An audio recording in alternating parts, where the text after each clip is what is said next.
তৃণমূল ভবনের সাংবাদিক সম্মেলনে রাজ্যের মন্ত্রী শশী পাজা ও যুব নেতা তথা রাজ্য তৃণমূল কংগ্রেসের অন্যতম মুখপাত্র অরূপ চক্রবর্তীও।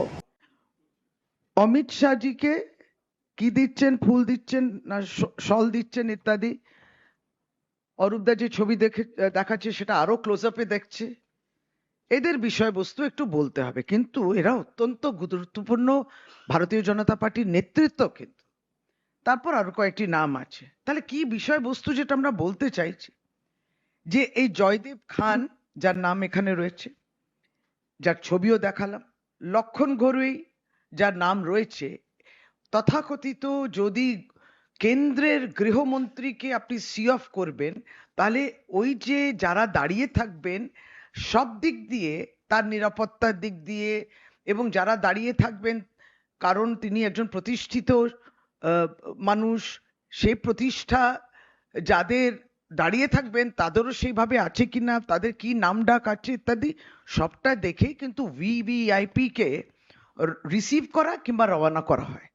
তা আমরা কি দেখলাম এদের সম্বন্ধে? জয়দেব খান কে, এত বলা বলি কি আছে?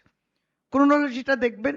দিলীপ বাবু তো রোজ এক একটা কথা বলে। দিলীপ ঘোষ একজন, যিনি তখন সভাপতি ছিলেন বাংলায়, তিনি তখন জয়দেব খান, রাহুল ঝা এবং রাজু ঝা এবং লক্ষণ ঘরুই এদেরকে, এরা সমাজকর্মী এবং সম্পদ, তাদেরকে দলে অন্তর্ভুক্ত করেছিল, ইন্ডাক্ট করেছিল অ্যাজ বিজেপি মেম্বার্স। এটা কোন সময় জানেন তো? সেই 2021-এর আগে 200 পার ছাড়ছিল। আর এরাও তেমনি, এদের আরো পরিচয়টা আমরা দেব। তখন এরাও সে 200 পারেতে ভাবলো চলো চলো যাই, বিজেপিতে গেলে আশ্রয় পাবো। দিলীপ ঘোষের হাত ধরে তারা আশ্রয় নিলেন বিজেপি দলেতে। তাহলে এরা কারা, যেটা নিয়ে আজকে অরূপদার আমি এত বলার চেষ্টা করছি? প্রতিষ্ঠিত কোল মাফিয়া, প্রতিষ্ঠিত কোল মাফিয়া, যারা স্মাগলিং করে, কয়লা স্মাগলিং করে, কয়লা নিয়ে যত ইল্লিগাল কাজ আছে এরা করে। কারা? যারা এই লিস্টে নামে নথিভুক্ত রয়েছেন, যারা কেন্দ্রের মোদির মন্ত্রীকে রিসিভ করবেন, সি অফ করবেন, তার মধ্যে জয়দেব খান, লক্ষণ ঘরুই এবং এই রাজু ঝা।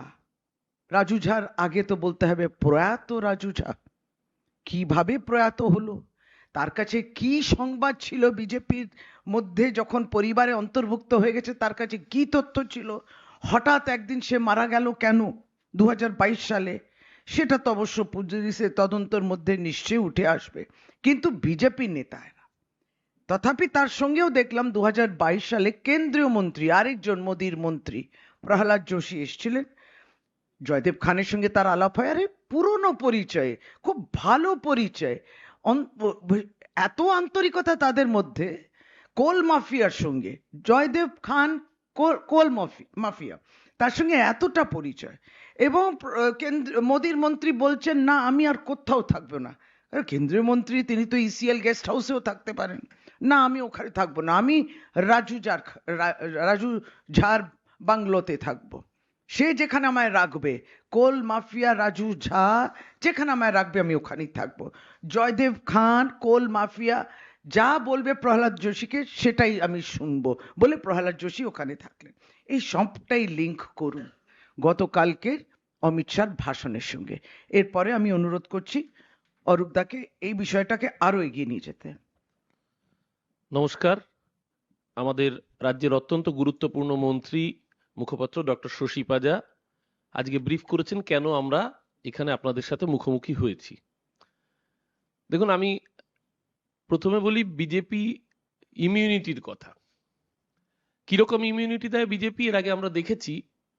স্বয়ং নরেন্দ্র মোদী কর্ণাটক লোকসভার প্রচারে গিয়ে প্রজ্জ্বল রেভান্না একজন ধর্ষকের হয়ে প্রচার করেছিলেন। বিজেপি ওখানে ডিপ্লোম্যাটিক ইমিউনিটি দিয়েছিল। ডিপ্লোম্যাটিক ইমিউনিটি মানে রেড পাসপোর্ট, ডিপ্লোম্যাটিক পাসপোর্ট, বিদেশ মন্ত্রকের সাহায্য ছাড়া সে দেশ ছেড়ে পালাতে পারত না। একজন ধর্ষককে বিজেপি ডিপ্লোম্যাটিক ইমিউনিটি দেয়। এ রাজ্যের বুকে যিনি রাজ্যপাল আছেন, তিনি, তার বিরুদ্ধে অভিযোগ উঠেছে নারী নির্যাতনের। তার কন্যা সময় একজন মেয়ে যখন অভিযোগ করে তাকে আর্টিকেল 361 এর ইমিউনিটি দেওয়া হয়। আর এখন দেখলাম গতকালকে কোল মাফিয়াদের ডাইরেক্টলি বিজেপি ইমিউনিটি দেওয়া হচ্ছে। কোন কোল মাফিয়া? যে একাধিক দুষ্কর্মের সাথে জড়িত। এই যে গরু কয়লা বালি একটা ন্যারেটিভ বিগত 3-4 বছর ধরে বিজেপি ক্রমাগত তৈরি করার চেষ্টা করা হচ্ছে। এই কয়লা ন্যারেটিভের মূল কিংপিন যে দুজন, তারা হচ্ছেন রাজু ঝা এবং